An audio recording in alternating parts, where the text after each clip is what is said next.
All right, now let's end this thing with some fantasy football talk. I'm trying to get this thing out for Tuesday morning so you can actually use this information to your advantage when putting in waivers for for this week in fantasy football. And obviously, quarterback is a big one this week. You know, with guys like Mitch Trubisky and Cam Newton and even Jameis Winston all just playing terrible football. Winston's got a good matchup this week, so don't give up on Winston just yet. He's got the Giants this week. If he shits the bed against the Giants, kick that guy to the curb, cut him from your team. And it's kind of the same thing with Trubisky.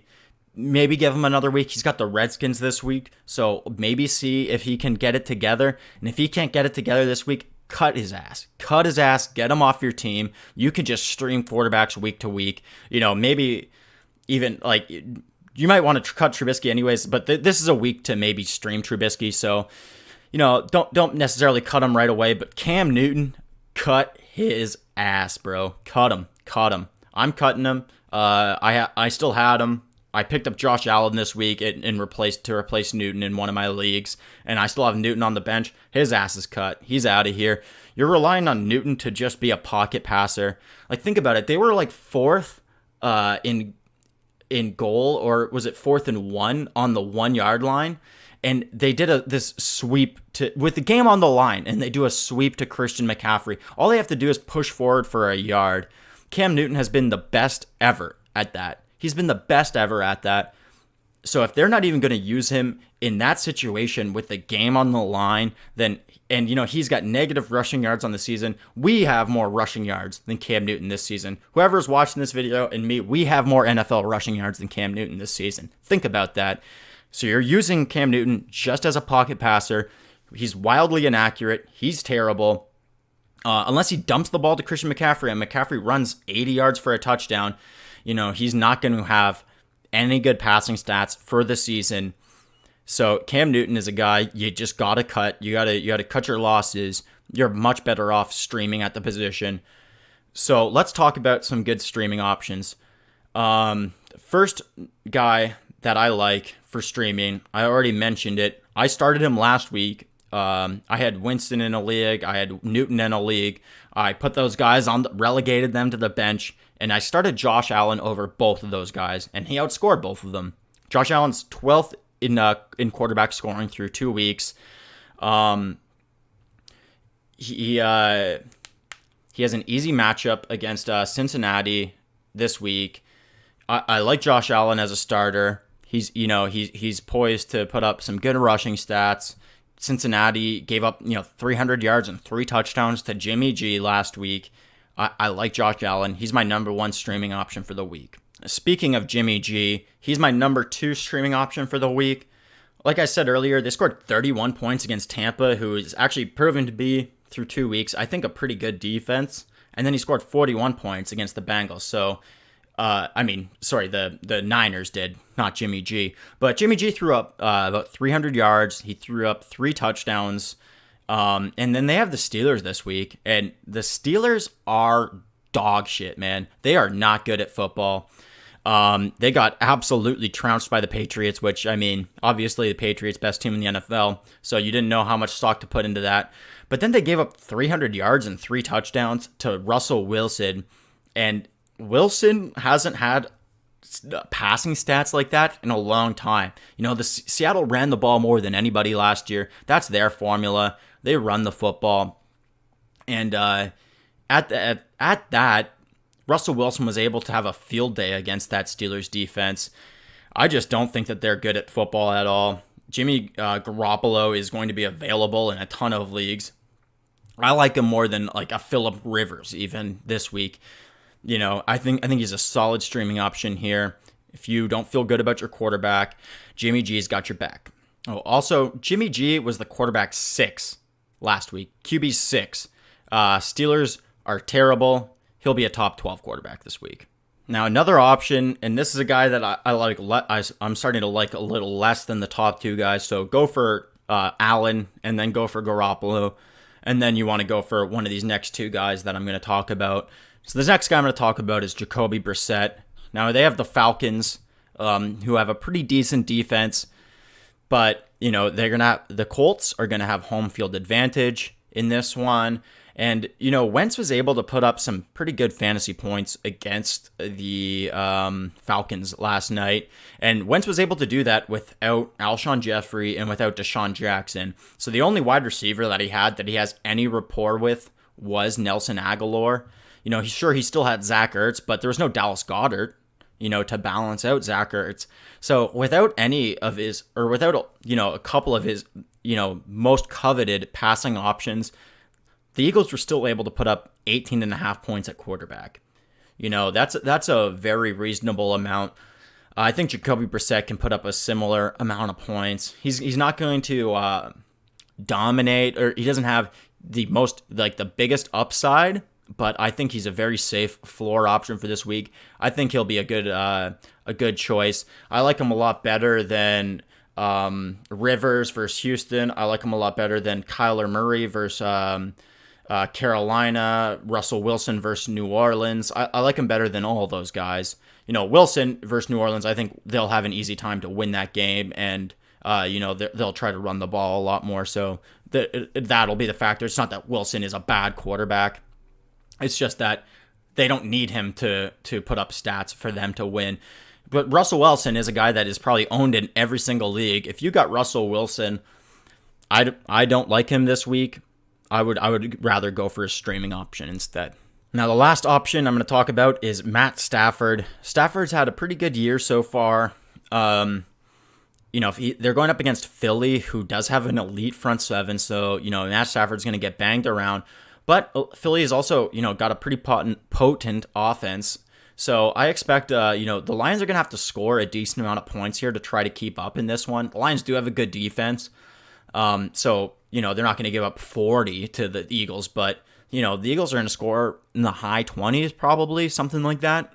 So the Lions are going to have to score a decent amount of touchdowns to try to keep up, which means, pass attempts for Matt Stafford, who has a ton of great options.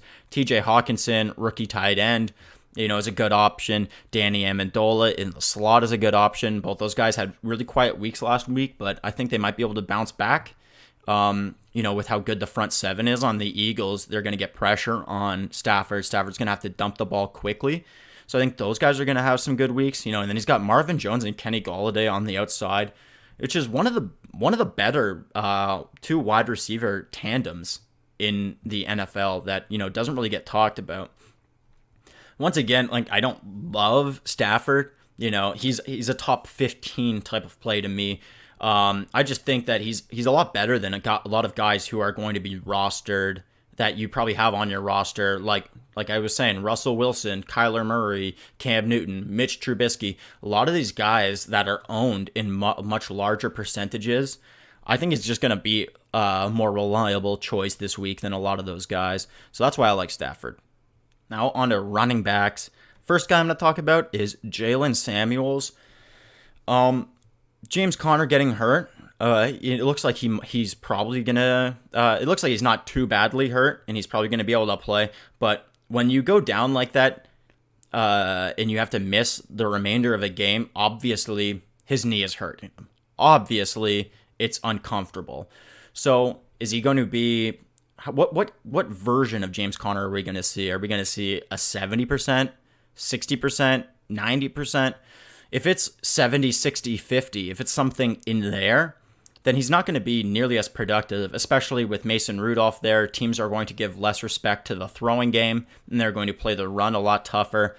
So I just think Samuels is going to be the more efficient running back going forward, which is going to lead to more touches. And if James Conner gets hurt any worse, then Samuels is the number one guy. And so to have the number one guy on that offense, or in any offense for that matter, is a very valuable player to have. Jalen Samuels is not very well owned. He's also a quality receiver out of the backfield.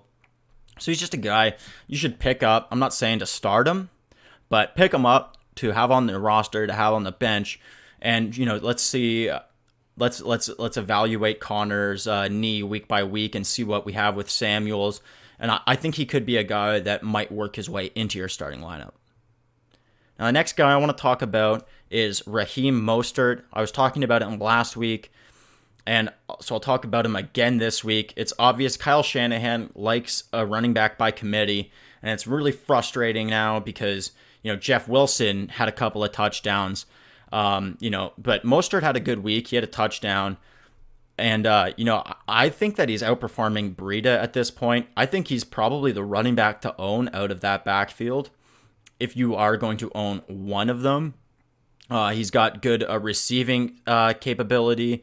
And so he's the most versatile running back on that roster, which is why I like him. In a running back by committee type of situation, I think that owning the most versatile guy or the goal line guy are the best guys to own. Wilson seems like he might be the goal line guy, but, that's up in the air. I think Mostert is the guy to own out of these three.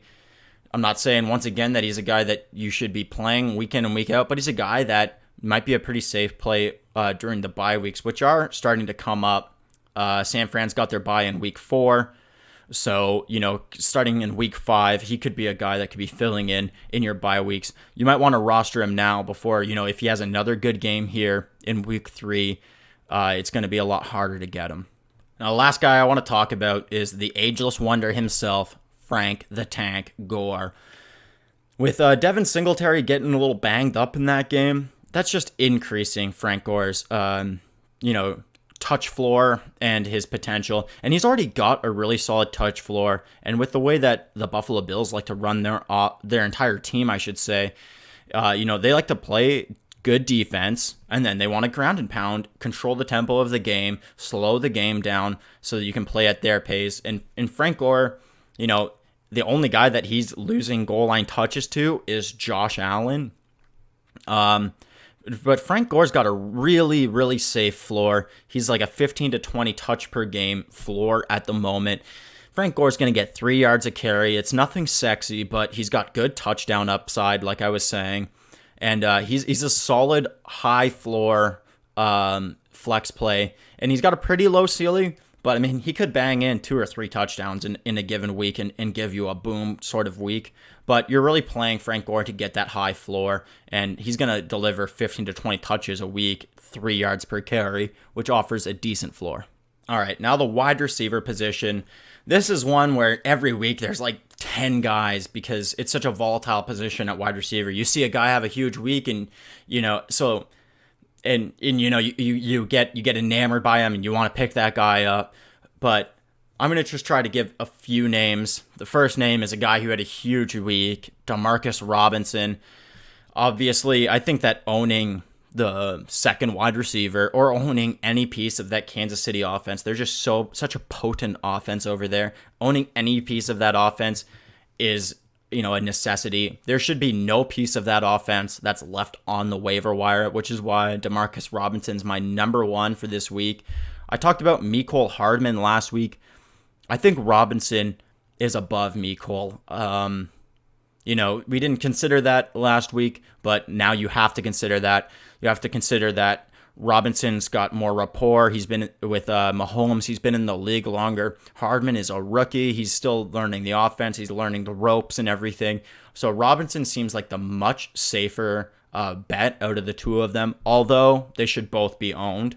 Every piece of that Kansas City offense should be owned going forward. Anybody on that offense could boom on any given week. But I actually think Demarcus Robinson also offers, and especially until Tyreek Hill comes back, he offers a pretty decent target floor, which a decent target floor with Patrick Mahomes throwing you the football is, that's just somebody that needs to be owned in fantasy football. The next guy, James Washington. It's very obvious now that Dante Moncrief is not the second wide receiver in Pittsburgh.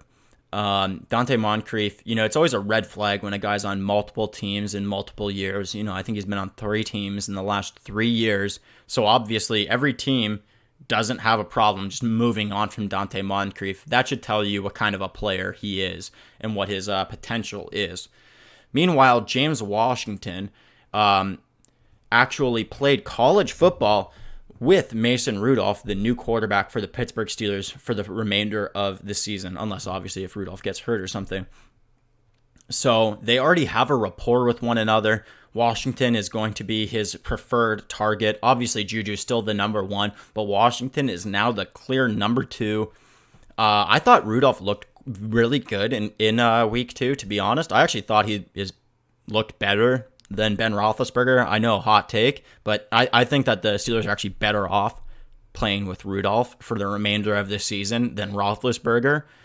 And I think it's a good thing. I don't wish any ill health or anything on Ben Roethlisberger, but it's kind of a good thing that he got hurt because now there's no media story about a quarterback controversy, that he got hurt and he's out for the year, because I think after how well Mason Rudolph played there in the second half in week 2 there, that if they went back to Roethlisberger and he didn't, he had another bad half or something, it would have been quarterback controversy, media frenzy. So I think this is kind of beneficial. And the main beneficiary on that offense, the only guy that I like more now that Roethlisberger's out, is James Washington.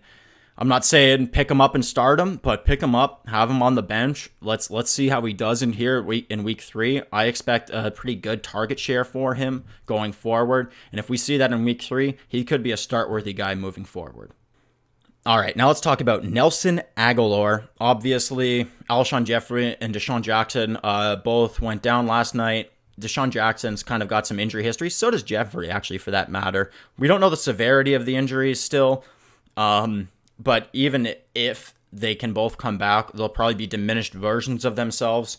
And they'll be more, not necessarily decoys in the offense, but they'll be able to draw the main coverage, while Nelson Agholor is going to still be, a healthy, good option for it that Carson Wentz is comfortable with and has a rapport with, that he can use out of the slot. I like Nelson Agholor a lot. I think he's a guy that needs to be owned in all leagues, and I think he could be a 1,000-yard receiver at this point for the rest of the season. All right, now the last guy I want to talk about is Randall Cobb. With Michael Gallup getting hurt and being out for a few weeks, Randall Cobb is now the number 2 wide receiver in that potent Dallas Cowboys offense, led by OC Kellen Moore. They're much more imaginative now in Dallas. This isn't the old boring ground and pound Dallas offense. And Dak Prescott's looked much more accurate this year than he ever has. It looks like he's taken a serious step forward. I don't know if this is just because of Kellen Moore's imaginative offense, or because if they just played bad teams, in the Giants and the Redskins through a couple of weeks.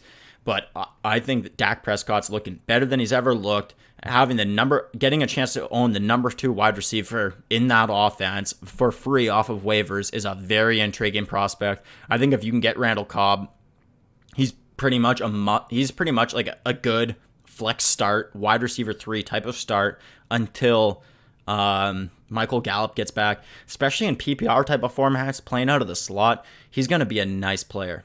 All right, tight end just quickly, because tight end's a weird position. You're not going to get, there's nobody out there that's going to give you consistent production. You're basically looking for a guy, if you're streaming or you've had OJ Howard and you got burnt 2 weeks in a row. You want a guy that's going to, that offers, a decent touchdown upside. Here's just a few names to look at. Jason Witten. He scored touchdowns in back-to-back weeks. He knows how to get open. Dak feels comfortable, at the goal line. He knows how to, sell a play-action block and then get open. He knows how to run an option route. He knows how to just do like the little sneaky veteran things to get open at the goal line. And Dak Prescott likes to use them down there. He knows that Jason's sly. He feels comfortable using him. Jason Witten looks like, that year off probably helped him health-wise and everything.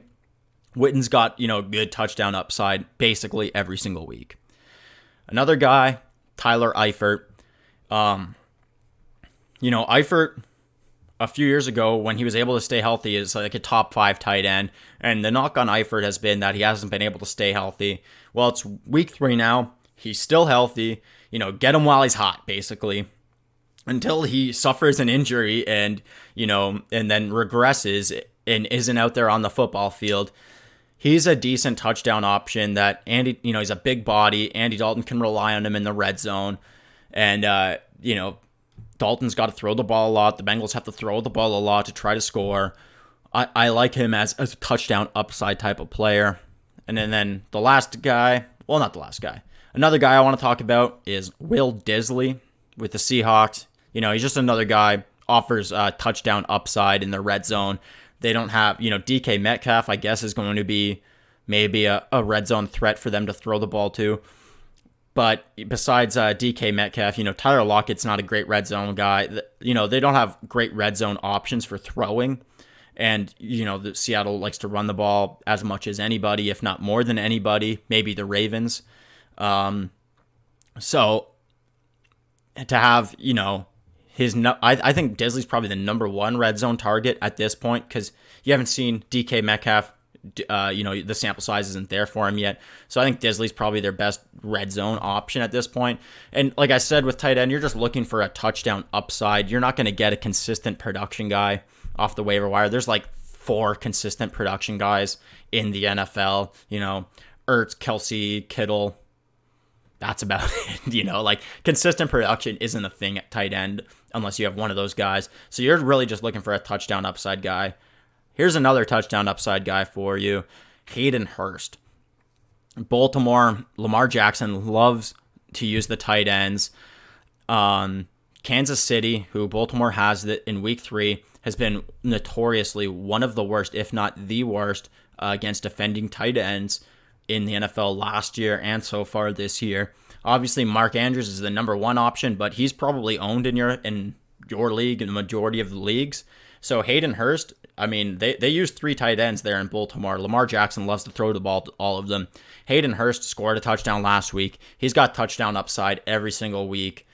And finally, the last guy I want to talk about is Cameron Brate with Tampa Bay. For some reason, Jameis Winston doesn't like O.J. Howard. O.J. Howard, everybody was touting as, a top 5 tight end. I did draft him in one of my leagues, and he's absolutely burnt me through back-to-back weeks. Cam Brate, for some reason, Jameis has always just favored him. He's always out-targeted Cam compared to Howard. Even though Cam plays less snaps, runs less routes, he gets targeted more. So Winston is going to target him. They have the Giants this week. That's a favorable matchup.